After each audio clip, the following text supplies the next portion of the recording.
Salut à tous les amis, c'est Guzman TV aujourd'hui, j'espère que vous allez bien. Nous, ça va super. On se retrouve pour une petite vidéo pour expliquer ce que c'est le Covid.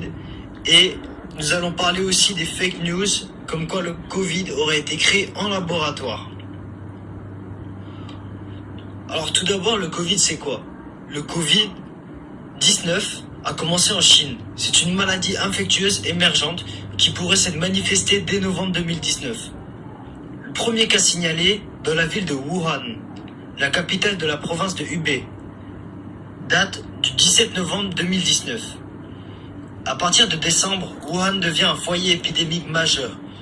Le premier cas est officiellement déclaré par les autorités de la République populaire en Chine le 27 décembre. Après Wuhan, le Covid s'est propagé vers les pays de l'Asie de l'Est, puis aux États-Unis et puis dans le monde entier.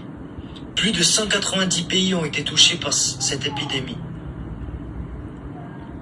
En 2020, des dizaines de milliards de dollars ont été investis par des entreprises, des gouvernements, des organisations internationales de santé et des groupes de recherche universitaires pour développer des dizaines de vaccins candidats et se préparer à des programmes mondiaux de vaccination pour immuniser la population contre la Covid-19.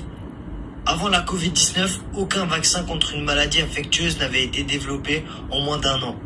Et aucun vaccin n'existait pour lutter contre le coronavirus humain. Moi et mes chers camarades allons donc vous présenter une classification des croyances complotistes et les hypothèses émises par des scientifiques pendant la pandémie du Covid-19.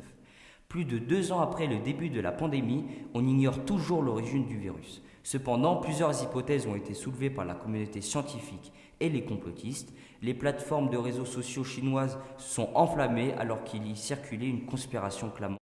La première théorie serait que le Covid-19 viserait les populations asiatiques. Étrange allégation.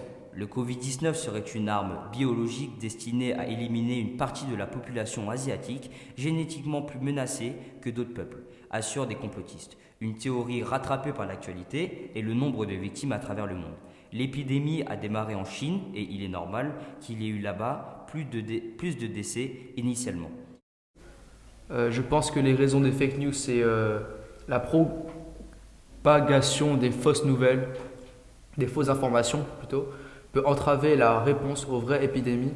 Un décryptage des faits vérifiables à propos de l'épidémie du Covid-19 s'impose donc. Une attention limitée face au grand flux d'informations, les personnes sont moins attentives à ce qui est partagé. Plus d'informations est vue ou attendue, plus qu'elle est considérée comme vraie. La répétition mène à l'idée de l'habitude de le dire que c'est vrai.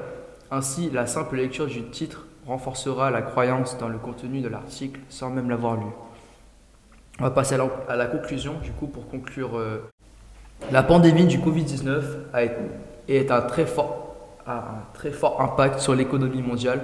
En effet, les mesures prises comme le confinement entraînant une baisse drastique de la consommation, de la production, les restrictions légales au déplacement et au rassemblement et aussi précipité plusieurs secteurs comme transport, restauration, hébergement, tourisme, culture, production cinématographique, spectacles vivants, rencontres sportives, vers un arrêt de leur activité et se répercutent sur les domaines industriels comme aéronautique, automobile, équipementier, etc.